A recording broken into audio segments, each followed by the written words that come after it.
এই কেক পুডিংটা না খেলে সত্যি আপনারা অনেক মিস করবেন। এত মজা, এত মজা, মানে বলে বোঝানোর মতো না কি পরিমাণের মজা ছিল। আমি ফার্স্ট টাইম বানিয়েছি, কিন্তু আমার যে কেক পুডিংটা একদম পারফেক্ট হয়েছিল এবং খেতে অনেক মজার হয়েছিল। এই যে দেখুন, তো এখানে আমি 2 ডিমের বানিয়েছি মাত্র। আমি এখানে মোল্ডে ক্যারামেল নিয়ে নিয়েছি। আমার বাচ্চারাও কিন্তু খুবই পছন্দ করেছিল। এদিকে আমি ডিমের যে পুডিংয়ের মিশ্রণটা সুন্দরভাবে ঢেলে দিয়ে, আমি পুরো ভিডিও করিনি, এই যে মিশ্রণটা ঢেলে দিয়েছি, এর উপর আমি এই যে কেকের লেয়ারটা দিব। তার জন্য আমি কেকের ব্যাটারটা তৈরি করতেছি। আমি কিন্তু পুডিং কেকের মধ্যে উপরেও একটা ডিম, নিচে একটা ডিম, 2টা ডিম দিয়ে করেছি। আপনারা বাসায় ট্রাই করবেন।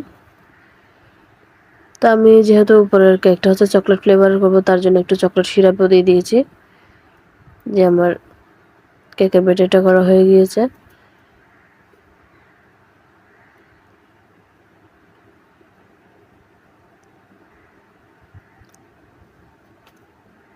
তো আমার ভিডিওটা কার কেমন লেগেছে কমেন্টে জানাবেন, এবং আমার রেসিপিটা ফলো করলে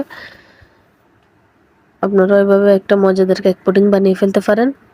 আর যদি না বোঝেন আমাকে কমেন্ট করবেন, আমি পুরো রেসিপি আপনাদের ডিটেলসে দিব। আমি এখানে যেহেতু শর্ট ভিডিও করতেছি, তার জন্য আমি ফুল রেসিপি আপনাদেরকে বলে দিতে পারতেছি না।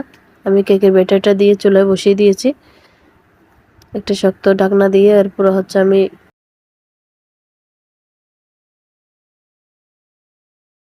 একটা কাঠির সাহায্যে চেক করে দেখতেছি আমার যে ক্লিন ভাবে চলে আসছে কাঠিটা, মানে তার মানে আমার যে কেকটা একদম পারফেক্ট হয়ে গিয়েছে।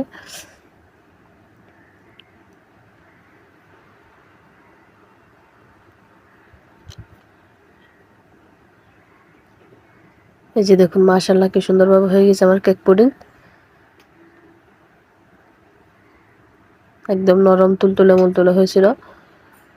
তো এতক্ষণ আমার ভিডিও সম্পূর্ণভাবে দেখার জন্য আপনাদেরকে অসংখ্য ধন্যবাদ, এবং ভিডিও ভালো লাগলে লাইক, কমেন্ট, শেয়ার করে দিবেন।